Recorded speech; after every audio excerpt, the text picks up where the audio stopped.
बिस्मिल्लाहिर्रहमानिर्रहीम। अस्सलामु अलैकुम या अइम्मतुल बक़ी अलैहिमुस्सलातु वस्सलाम। बहुत बहुत शुक्रिया प्रोग्राम में शिरकत की दावत और मौका देने पर।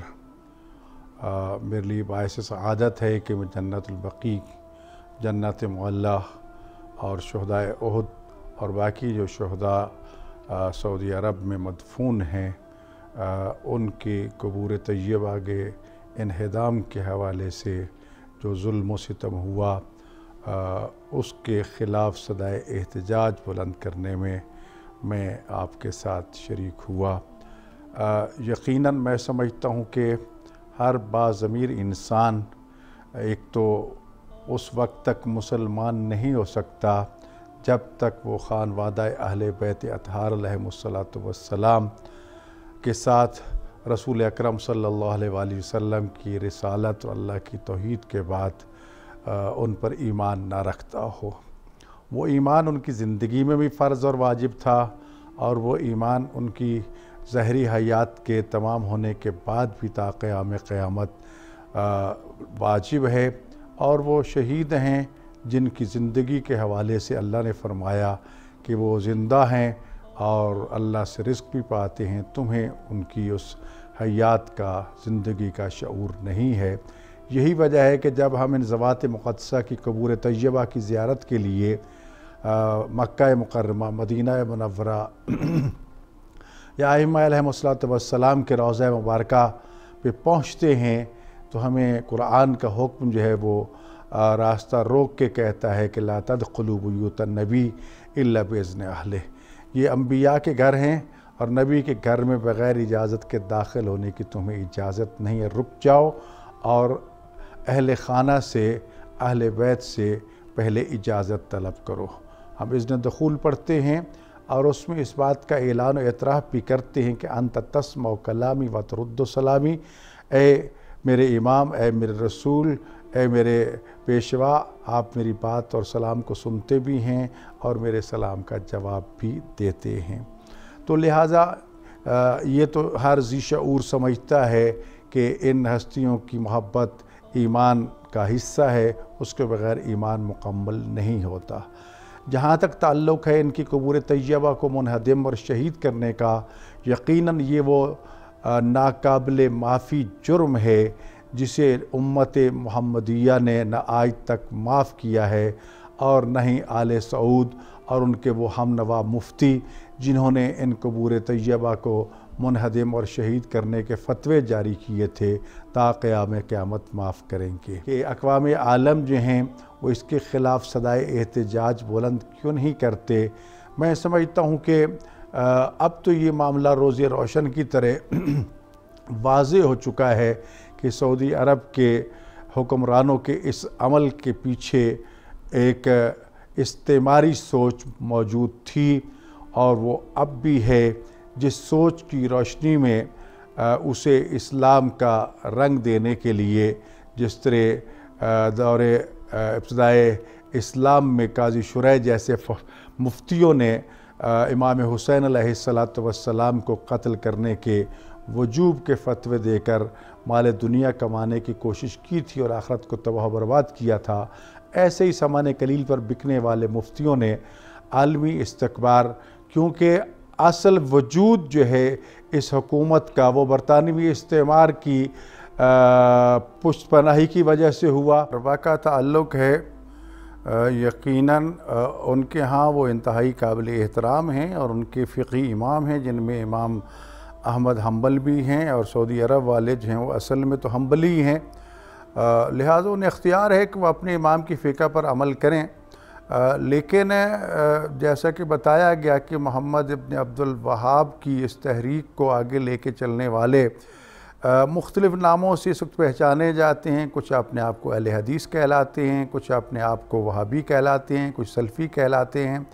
जहाँ तक ताल्लुक़ है उनके इस अमल शनी का कि आले सऊद ने ये मज़ारात मुक़द्दसा को शहीद किया, जन्नत मुअल्ला मक्का मुकर्रमा, जन्नत बक़ी मदीना मुनव्वरा, तो मैं समझता हूँ पूरी दुनिया में इनका कोई भी हामी नहीं है और इनकी पूरी दुनिया में मज़म्मत की जाती है, की जाती रहेगी।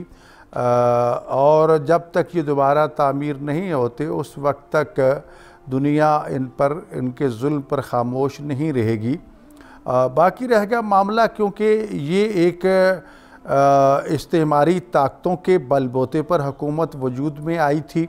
खिलाफत उस्मानिया ख़त्म हुई और बरतानवी इस्तेमार ने पूरे इस इलाके को मुख्तलिफ़ मुल्कों में बाँट दिया, पूरी सल्तनत इस्लामिया को। और ये नजद और हिजाज़ और ये इलाके जो हैं ये आले सऊद के हवाले किए गए और उन्हें मशरूत किया गया कि मोहम्मद इब्न अब्दुल वहाब की फ़िक्र को नाफिज किया जाए और बाकायदा वज़ारत तालीम और वज़ारत इरशाद और तबलीग जो है वो मोहम्मद इब्न अब्दुल वहाब की औलाद को दी गई, जो आज तक चली आ रही है। और उनमें वो तशद्दुद, वो सारे नज़रियात और आरा जो हैं वो जारी रहीं। और ये जब ये इनकी नज़र ये थी कि मज़ारात को नहीं रहना चाहिए, तो शेख अब्दुल्ला बिन बुलहैद ने तकरीबन 15 और मुफ्तियों के साथ मिलकर ये पहले फतवा जारी किया कि इन तमाम मज़ारात को मुनहदिम कर दिया जाए और उनको सफ़ा हस्ती से मिटा दिया जाए। तो इस फ़िक्र पलीत पर ये अमल हुआ और ये सिलसिला जो है वो चलता आ रहा है और इसके ख़िलाफ़ एहतजाज जो वो जारी है। ये तारीख़ तकरीबन 8 शवाल 1344 हिजरी और 13 जून 1925 थी जब ये पहली मरतबा इनको शहीद किया गया। तो बात यह है कि दुनिया तो इनको नफ़रत की निगाह से देखती थी और अभी तो ये चीज़ें खुल के वाज़े हो चुकी है और मौजूदा वली अहद जो हैं उसने बरमला इसका एतराफ़ किया है। बरतानवी ज़िम्मेदारान ने एतराफ़ किया है, अमेरिकन ज़िम्मेदारान ने एतराफ़ किया है कि ये आले सऊद की तहरीक जो थी, जो मोहम्मद बिन अब्दुल वहाब की तहरीक जो थी, ये सारे इसके पीछे हम थे और ये वहाबीज़म जो है ये हमने इनको दिया था। और टोटल दुनिया पर ताकत के बलबूते पर मुसल्लत करने और पैसे के ज़ोर से मुसल्लत करने का ये नज़रिया हमने दिया था। और ये सारा मिस्टर हेम्फ्रे की डायरी मशहूर है कि जिसमें इन तमाम हक़ाइक़ को वाज़े किया गया। तो लिहाजा क्योंकि इसके पीछे पूरी आलमी ताकतें मौजूद थीं, लिहाजा आप जितनी भी सदाए एहतजाज बुलंद करते हैं, ले दे के दुनिया के मुतकब्बिरीन ने, मुस्तकबिरीन ने अक़वाम मुत्तहिदा बना ली और कई आलमी इदारे बना लिए, हुकूक़ बशर के इदारे बना लिए, लेकिन उनकी नज़रों में बशर भी वो ख़ुद हैं और कौम भी वो ख़ुद हैं। मुसलमान उनकी निगाहों में, ये मुसलमानों के मसाइल उनकी निगाहों में कोई हैसियत नहीं रखते। यही वजह है कि हमारी ये सदा जो है ये सदा सहरा साबित होती आ रही है। तकरीबन 95 साल 6 माह से ज़्यादा अरसा होने को है कि इन मज़ारात मुक़द्दसा को शहीद किया गया, लेकिन आवाज़ तो हमें बुलंद करना ही करना है। अर्राज़ियु बिफ़िअल कौमिन का फ़ाइल ही, जिस तरह मौला अली अलैहिस्सलाम का फरमान है, जो किसी कौम के अमल पे राज़ी या चुप रहता है वो ऐसे है जैसे वो ख़ुद उसमें शामिल था। तो लिहाजा हम इस जुर्म और गुनाह में शामिल तो नहीं होना चाहते, कतन नहीं होना चाहते। एहतजाज तो जारी रखेंगे, लेकिन ये सब कुछ इक़्तिदार को दवाम देने के लिए, इक़्तिदार को बचाने के लिए किया गया। यानी मैं तमाम मुसलमानों के सामने इस एक तारीख़ी हकीकत को रखना चाहता हूँ।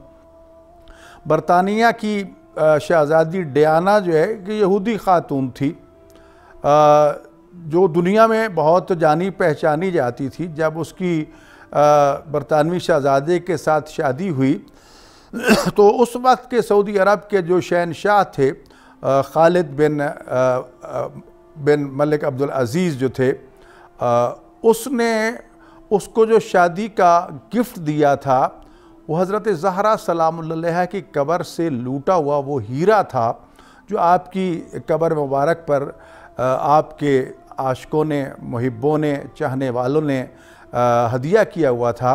और ख़ास तौर पर ये कहा था कि ये हमारे रसूल की बेटी की कब्र का हीरा है। तो ख़ुद इसी से इनकी सोच का अंदाज़ा लगा लो, कहाँ आयत ततहीर की वारिस जनाब ज़हरा सलामुल्लाह अलैहा और फिर उनकी कब्र अतहर का हीरा उस एक यहूदी औरत को दिया गया। तो ये इस किस्म की सोच थी इस ख़ानदान की। लिहाजा मैं समझता हूँ कि इस वक्त एक तो ये हकीकत अटल है कि जितना इन मज़ारात को शहीद किया गया, ज़ायरीन को उनकी कबूर तैयबा पर जाने से रोका गया, हराम बिदत शिर्क के फतवे जारी किए गए, उतना ही ज़ायरीन का रुख जो है वहाँ ज़्यादा हुआ और लाखों की तादाद में ज़ायरीन जो हैं वो हर साल जन्नत बकी, जन्नत मुअल्ला में जाते हैं और जितना ये रोकने की कोशिश करते हैं उससे कहीं ज़्यादा लोग जाते हैं।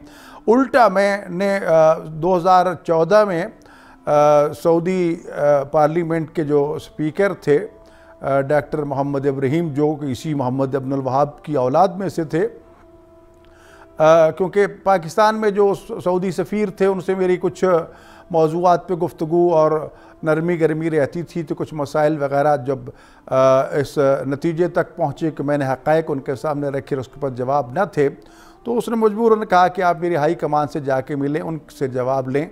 तो मैं फिर उसी लिए रियाज़ चला गया और वहाँ पार्लियामेंट के स्पीकर की दावत पे पार्लियामेंट के मेंबर से मुलाकात हुई, ख़वातीन हज़रात जो उसमें मेंबर थीं उससे मुलाकात हुई और उनके सामने यही बात मैंने रखी कि आपने खादिम हरमैन शरीफैन का ये लक़ब और ये एज़ाज़ अपने लिए वक्फ़ किया है, यकीनन इंतहाई बहुत बड़ा टाइटल है, लेकिन आप लोगों ने जो खिदमत की हरमैन की उसमें भी मैं बिल्कुल बरमला एतराफ़ करता हूँ, कोई शक नहीं है, आपने बहुत बड़ी खिदमत की है, तामीरात के हवाले से, हुज्जाज और ज़ायरीन के वसाइल के हवाले से, उनकी सहूलतों के हवाले से, बाकी बेहतर से बेहतर की गुंजाइश तो हमेशा रहती है। लेकिन आपके वो चार मुतव्वे और मौलवी जो जन्नतुल बकी और जन्नत मुअल्ला में खड़े होकर हराम बिदत शिर्क के नारे लगा के लोगों को गालियां देते हैं और उनको काफिर कहते हैं और पत्नी क्या कुछ कहते हैं, वो तुम्हारी सारी मेहनत पे पानी फेर देते हैं। और फिर ये खुद सोचिए कि क्या उनके रोकने से ये दुनिया रुक गई है? नहीं रुकी। तो लिहाजा मैंने उनके सामने ये मामला रखा कि मैं तो ये पैगाम लेकर आया हूँ कि जनाब सैयदा सलामुल्लाह और आइमा बकी के रोज़ा को दोबारा तामीर किया जाए। यकीनन आप पूरी दुनिया के मुसलमानों की हिमायत को जज्ब करेंगे। आप सिर्फ वहाबियों के या सल्फियों के लीडर और कायद न बने, आप आलम इस्लाम के बने, काम करें, सबके लोग आपके साथ होंगे। तो बहरहाल फ़ौरी तौर पर तो उसका असर ये हुआ कि दूसरे दिन मलिक अब्दुल्ला जो उस वक्त के बादशाह थे उनके, उसका ये बयान आया कि आज के बाद कोई मुतशद्दिद मौलवी जो है बतौर ख़तीब नहीं रखा जाएगा और बाकायदा हमारे डेलीगेशन का हवाला दे के बात की गई।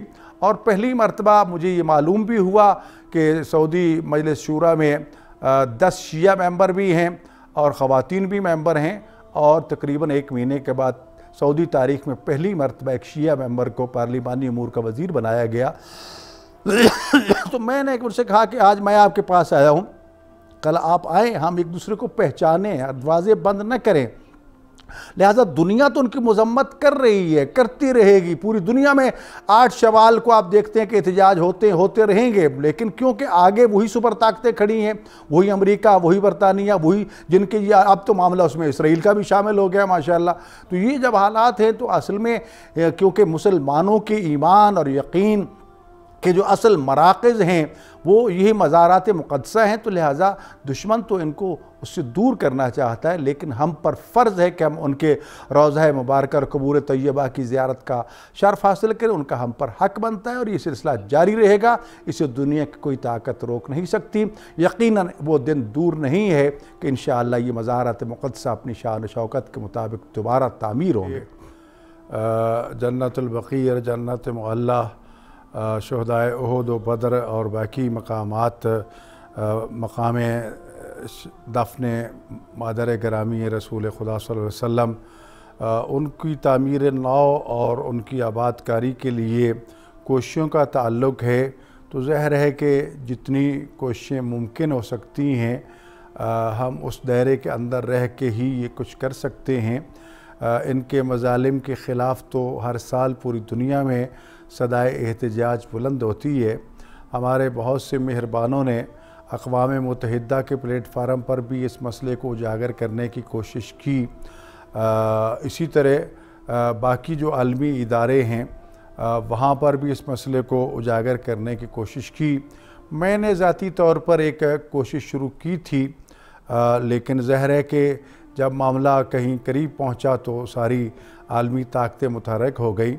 मैंने इन कबूर तैयबा की तामीर नौ के लिए मजहबी पहलू को एक तरफ कर दिया था, बल्कि एक तारीख़ के तालिब इल्म के तौर पर कि मुझे उस तारीख़ को देखना है जो आज से 90-95 साल पहले की सूरत में मौजूद थी, जो मज़ारात मुक़द्दसा हैं, ताकि मैं एक आसार कदीमा के तालिब इल्म के तौर पर उन आसार को देख सकूं। जैसा कि रास्ते को अपनाया कि मैं मज़हबन ये नहीं लेता कि मैं एक शिया हूँ और मुझे कब्रों से दिलचस्पी है, वो एक अलग पहलू है, नहीं बतौर एक आसार कदीमा और तारीख़ के तालिब इल्म के मैं इनको उस हालत में देखना चाहता हूँ। तो मैंने सबसे पहले प्रेसिडेंट पाकिस्तान, उस वक्त जो पाकिस्तान में थे, हमारे मोहतरम मोहम्मद रफ़ीक तारड़ साहब, उनसे मुलाकात की, उनके सामने अपना मामला रखा। उन्होंने अपनी बेबसी का इजहार किया कि शायद मेरी बात ना मानी जाए। तो फिर हमने अदालतों का दरवाज़ा खटखटाया और लाहौर हाई कोर्ट में हमने रिट दायर की आसार कदीमा के ख़िलाफ़ कि उन आसार कदीमा को असर नौ तामीर किया जाए, तो ताकि हम उसकी असली सूरत को देख सकें। चीफ़ जस्टिस मुझे कहने लगे कि मौलाना आप केस वापस ले लें, उसके लिए जितना चंदा चाहिए वो मुझसे ले लें। तो मैंने उसे यही अर्ज़ किया था कि आप मुझे वो कबूर बनाने की इजाज़त ले दें, मैं 24 घंटे में वहाँ पर इंशाअल्लाह सोने की ज़रिया और सोने के गुंबद न खड़े कर दूँ, तो मुझे आशिक़ मोहम्मद आले मोहम्मद न कहना। लेकिन ज़ाहिर है कि वो उनकी बेबसी थी। सिलसिला यही हुआ कि हमारी रिट खारिज कर दी गई। हमने अगला कदम उठाया और पाकिस्तान के सुप्रीम कोर्ट में चले गए, क्योंकि यही चैनल था जिसके ज़रिए हम आलमी कोर्ट में जा सकते थे। तो लिहाजा जब पाकिस्तान सुप्रीम कोर्ट में ये हमारा मामला पहुंचा, तो वहाँ पर फिर हमारी वजारत दाखिला और वजारत ख़ारजा और सऊदी हुक्काम और बाकी सारे मुतहर्रिक हो गए कि हलचल मच गई, हम पे प्रेशर डाला गया, दबाव डाला गया, केस वापस लो, ये करो वो करो। हमने तो केस वापस नहीं लिया, लेकिन हुकूमत ने आज ख़ुद जो हमारे जजेस साहबान थे, बजाय इसके को इस केस को सुनते और इसमें अपनी राय देते और ये केस जो है ये आलमी अदालत में पहुंचता और वहाँ पर ये सारे हक़ाइक़ डिस्कस होते और दुनिया के सामने ये बात आती, तो शायद कोई ना कोई रास्ता निकल पड़ता। लेकिन नतीजा ये हुआ कि हमारा केस वहीं दबा दिया गया और हम अभी तक इस इंतज़ार में हैं कि कोई सूरत बने कि हम अपना ये केस आलमी कोर्ट में हॉलैंड में लेके जाएं और ताकि उनके सामने ये रखें कि हमारे साथ नज़रियाती तौर पर, फ़िक्री तौर पर और तारीख़ी तौर पर हमारे आसार कदीमा को मिटाने की जो ज़्यादती हुई है उसका मुदावा किया जाए। तो ये रास्ता हमने अपनाया है। तो बहरहाल जितनी हमारी बसात है हम उसको लेके चल रहे हैं, चलते रहना चाहिए, मायूस और नाउमीद नहीं होना चाहिए। मैं समझता हूँ कि इस वक्त सऊदी अरब में सन 2030 तक की जो नई नई इस्लाहात आ रही हैं, अब वहाँ सिनेमा भी बन गए हैं, वहाँ पर क्या कहते हैं आप, नाइट क्लब भी बन गए हैं, वहाँ पर जुए खाने भी बन गए हैं और वहाँ पर पता नहीं क्या कुछ, अल्लाह माफ़ करे, और वो कोड़ों की सज़ा भी वापस हो चुकी है। तो ये सारी चीज़ें आहिस्ता आहिस्ता वो जो दीन बरतानवी इस्तेमार ने दिया था मुसलमानों को, वो अब आहिस्ता आहिस्ता वापस हो रहा है। और मुझे उम्मीद है कि इंशाअल्लाह हिजाज़ी दीन और जो रसूल खुदा सल्लल्लाहु अलैहि वसल्लम का मदनी दीन, जो हकीकी दीन था, वो फिर सामने आएगा और उसकी रोशनी में इंशाअल्लाह ये कबूर तैयबा दोबारा तामीर होंगी और आशिकान रसूल और आशिकान मोहम्मद आले मोहम्मद अलैहिस्सलातु वस्सलाम, आशिकान असहाबाए किराम जो हैं, वो अपने अपने इन प्यारों की कबूर को उनकी शायान शान बना हुआ देखेंगे। कोशिश जारी रखना चाहिए, इसलिए कि खामोशी जो है वो गुनाह है। और मैं तमाम इंसानों से बिलअमूम और उम्मत इस्लामिया से बिलखुसूस दरख्वास्त करूँगा कि इस साल भी 8 शवाल को जिस तरह भी आप अपनी सदाए एहतजाज दुनिया तक पहुँचा सकते हैं, अपने अपने मुल्क के सफारत खानों को आवाज़ पहुँचाइए, सफ़ीरों तक पहुँचाइए, आलमी इदारों तक पहुँचाइए। आजकल तो नेट का दौर, सोशल मीडिया का दौर है, इस पर अपनी आवाज़ को बुलंद कीजिए और दुनिया को झंझोड़िए कि मोहम्मद आले बैत मोहम्मद का क्या कसूर था। वो 10,000 सहाबा जो जन्नतुल बकी में दफन हैं, उनकी कब्रों के नामो निशान कहाँ गए, किसी को कोई इल्म नहीं है। तो लिहाजा उनके एहया के लिए ये तहरीक जारी रहना चाहिए और हम जहद रहना चाहिए। जितना मुझसे हो सकता है कम अज़ कम मैं अपने हिस्से का काम कर दूं, बाकी मामला खुदा पे छोड़ दें, खुदा जाने और उसकी मर्ज़ी जाने। यकीनन मुझे उम्मीद है कि इंशाअल्लाह सरकार हुज्जत इमाम ज़मान अलैहिस्सलाम के ज़हूर पर नूर तक तो हर सूरत में ये मकामत मुक़द्दसा जो है अपनी शायान शान के साथ दोबारा तामीर होंगे। उससे पहले हो जाए, उनके ज़हूर से पहले, तो मैं समझता हूँ कि वो भी कोई नामुमकिन नहीं है। इंशाअल्लाह जो नई तब्दीली की लहर दौड़ी है सऊदी अरब में, शायद उस तब्दीली की रोशनी में, क्योंकि उन्होंने बहुत सारे तारीख़ी मकामात को टूरिज़म में शामिल कर दिया और हज को भी टूरिज़म में ले आए हैं, तो मैं भी कल इसको भी टूरिज़म में शामिल करके इनकी तामीरात की कोई सूरत निकाल लें। हुकूमतों का फ़र्ज़ अपनी जगह पर, अवामुन्नास का अपनी जगह पर, बतौर एक मुसलमान और मोमिन होने के हम सब का फ़र्ज़ है कि हम अपनी आवाज़ जो है वो पहुँचाते रहें। इंशाअल्लाह हमें ज़रूर कामयाबी हासिल होगी।